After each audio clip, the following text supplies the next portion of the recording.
वैशाखी जयंतीच्या निमित्ताने पुण्यातील कॅम्प येथे असणाऱ्या गुरुद्वारामध्ये मोठी गर्दी पाहायला मिळते। बरेच शीख बांधव सकाळपासून या गुरुद्वारामध्ये येताना आपल्याला पाहायला मिळतात आणि आत्ता आपण या गुरुद्वारा जो आहे गुरु नानक गुरुद्वारा तर तिथे आलेलो आहोत आणि इथे आपण जर पाहिलं तर मोठ्या संख्येने हे सगळे जे शीख बांधव आहेत तर ते या गुरुद्वारा गुरु नानक दरबारमध्ये आलेले पाहायला मिळतात। सकाळपासूनच इथे कीर्तन भजन हे सगळं सुरू आहे आणि मोठ्या संख्येने सगळेजण इथे येतात आणि इथे येऊन त्यांच्याकडून दर्शन घेतलं जात आहे। त्यासोबतच प्रवचनसुद्धा इथे सकाळपासून सुरू आहे। खरं तर हा त्यांचा नवीन वर्ष असतं, त्यामुळे शीख धर्मातील एक अत्यंत पवित्र आणि उत्साहाचा सण हा मानला जातो। आज पुण्याचा कॅम्प परिसरातील जो गुरुद्वारा गुरु नानक दरबार आहे इथे सुद्धा भक्ती आणि श्रद्धेचा जनसागर उसळलेला आपण पाहतोय।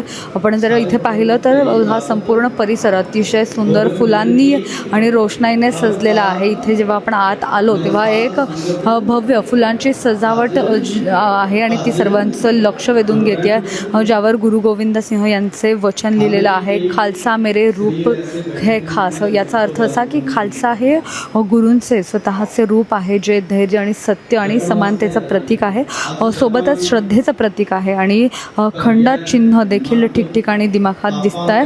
त्यासोबतच गुरुद्वाराच्या आत आपण पाहिलं तर गुरुग्रंथ साहिब अतिशय सन्मानाने आणि फुलांच्या सुंदर पालखीत विराजमान झालेले आहेत। भक्तांची पावलं श्रद्धेने इकडे वळताना दिसतात आणि श्रद्धा आणि भक्ती श्रद्धा और भक्ति का ऐसा ये माहौल है कि यहाँ आने वाला हर शख्स सुकून महसूस कर रहा है।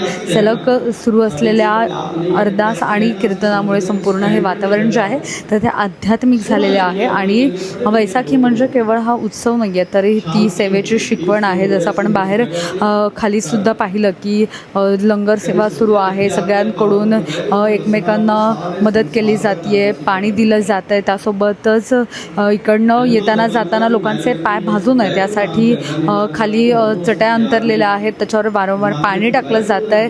आजचा दिवस खरं तर खूप विशेष असतो, कारण जात पात गरीब श्रीमंत हा सगळा भेद विसरून सर्वजण एका पंक्तीत बसून इथे खाली प्रसादाचा लाभ घेतात। यही तो खालसा पंथ की असली खूबसूरती है जहाँ हर इंसान बराबर है, असं म्हणत आजचा हा सण यांच्याकडून साजरा केला जातो। या दिवसाचे ऐतिहासिक महत्त्व सुद्धा खूप मोठं आहे, जसं की 1699 मध्ये आजच्याच दिवशी आनंदपूर साहिब येथे गुरु गोविंद सिंह जी यांनी खालसा पंथाची स्थापना केली।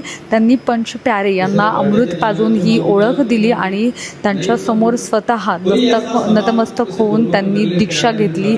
शिस्त, शौर्य आणि मानवतेचा हा वारसा आजही तितक्याच प्रबळपणे जपला जातो आणि या सगळ्याच आपण दृश्य इथे पाहू शकतो की कशा पद्धतीने हे सगळे येतात आणि आनंदात हे सगळी वैशाखी सण जो आहे तर तो साजरा करताना पाहायला मिळतात। त्या त्याग बलिदानाची आठवण खरं तर हे करून देतात आणि या पवित्र दिवशी पुणेकर जे आहेत तर ते मोठ्या संख्येने इथे पाहायला मिळतात आणि या सगळ्यामध्येच आपण जर पाहिलं तर 1964 साली या गुरुद्वाराची स्थापना करण्यात आलेली आहे आणि तेव्हापासून अविरतपणे हा सगळा सण जो आहे वैशाखी पौर्णिमेचा तो साजरा करताना आपल्याला पाहायला मिळतात। कॅमेरा पर्सन अजय गांगुर्डेसह मी मोना येनपुरे, सिविक मिराट, पुणे।